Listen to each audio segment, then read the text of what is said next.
pension and health retirements when you... And, of course, we look and see the Watergate scandals. I mean, as far as holding up people, that's something that we would like to do. Hey, how you doing?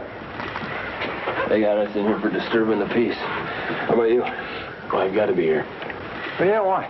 Well, it's the only place I'm safe from them. Them? People from the craft. There you've got it. Now, Hawaii's off down here.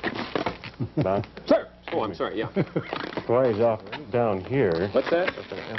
Hawaii? This is Hawaii, yeah. Right here. Gotcha. We've got Alaska down here, of course. I lived right there in Florida, Florida for a while, Texas, yeah. And over here is Where's Houston? Maine. Where's Houston? Right in here. Houston. It'd be right in the center. Well, there. no, wait a minute. The Gulf of Mexico would be right at the bottom here, so Houston would be closer to... Oh, that's... Well, it's an abstract situation. Well, you know what? I think you could safely say that. Go ahead. Oh, no, I wouldn't. No. I think I love America. Abstract. And, right. Go ahead. What's the other thing that you're going to do? It's as simple as that, and you can be bored like that. I just was. It was a terrible event, and I felt a disruption within the studio, a break in the flow that was happening. That's okay, you people out there in the cheap seats.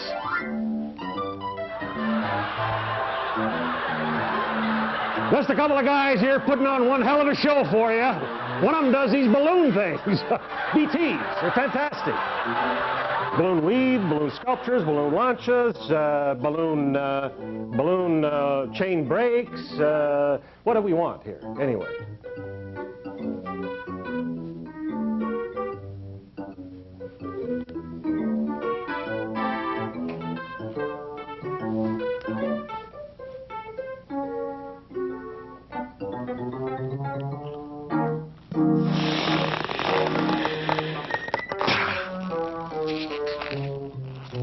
So I think the end result is as far as my stature and conveyance in life and the vehicular destiny that has transported me up to this particular point is to just continue to complain as much as possible about the injustice of a system that is building itself upon an American dream, which has to do with consuming and producing just incessantly, always producing and consuming. That's all we do.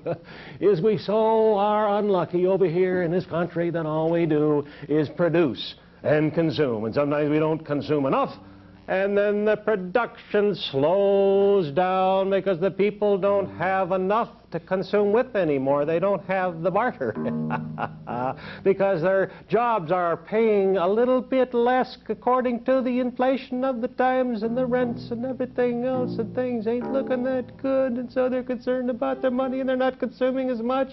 And they start to slow down, and the boom seems to go bust a little bit, and people start to get a little bit more normal in some ways because they haven't got all that prime time or money to go out and produce and consume because they are involved in a depression, and they start to think about each other and get closer to their families, and they don't have as many places as they can go and pay to go because of the tough times, and we sort of cleanse ourselves and get less romantic about ourselves, perhaps a little bit more Victorian in some ways, more practical, pragmatic, and closer to the blood feast of our own natural, you know, just getting out there and getting out in real life and not having so much time to produce.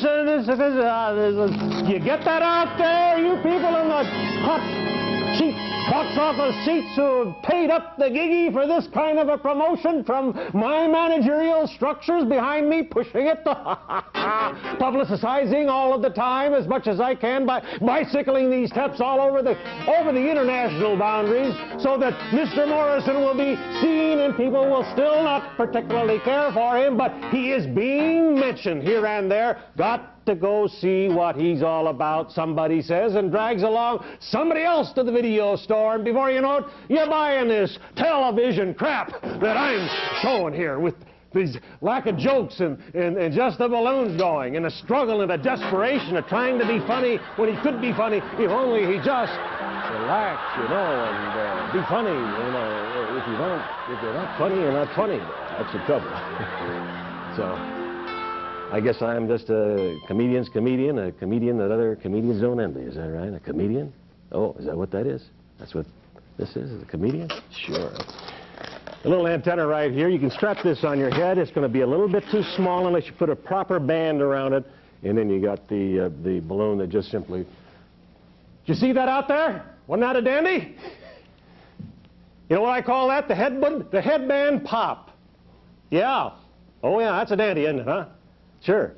Got a little sharp jokes I'm going to work around that and add them in a little later if I so choose to go back and do that same routine again somewhere.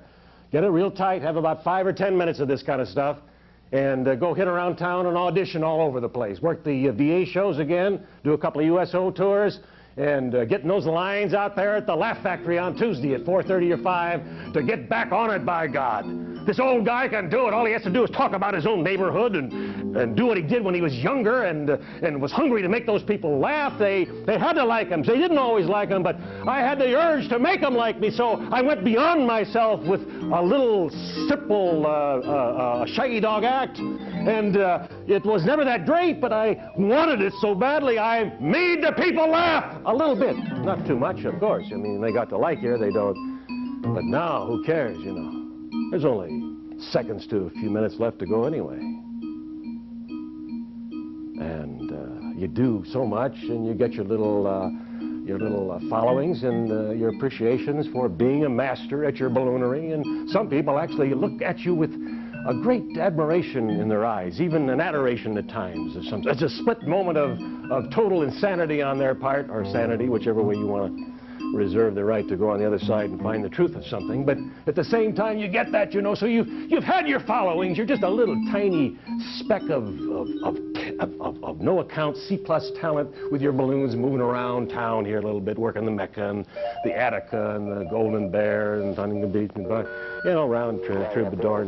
So. 803, and got that Super 8 or VHS equipment in the living room, so come and get it out of here. Okay, well, that's about it for that answering side. I can tell you that right now. Appreciate it. Thank you very much. No, it's a little multimedia show. It's not too much on public access. We know that it can't be anything but a pure mediocrity. We know that, all for the vain people who are switching channels and so filled up with the garbage of slick network polish, they'll watch public access. Anything. Anything. Just so long as there's an image in front of me on my TV screen. I'd like to do an old fast broken dream release for you. And there's really little patter that you need when you do this, you balloon people who are doing your own thing. Just keep your mic clear and get your hand in a proper karate chop position. I use 3 fingers, 3 and a half actually. I had one that was cut off there in the lawnmower when I was 3. It set me straight, because now I don't have my pointing finger to show me my Jupiter ways of going, and so I'm always a little bit screwed up, being ambivalent, but at the same time can throw right-handed, but can't write, but can write left-handed, but can't throw. Who cares? Well, just preliminaries for what I can do so well. Thanks very much. Thank you. No, thanks.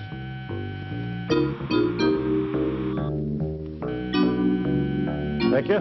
My pleasure. Oh, thank you, Nick.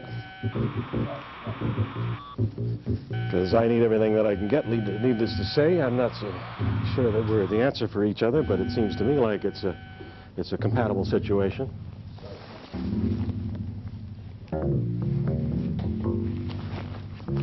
Lucky to have friends, that's all I say. Particularly when I'm getting pompous. Particularly when I'm getting pompous is what I said out there. Don't you think that I'm tired and bored too? Well, but that's not the point, is it? When you got an act and you set yourself up, you better be able to do something with it. At least get your balloons, right?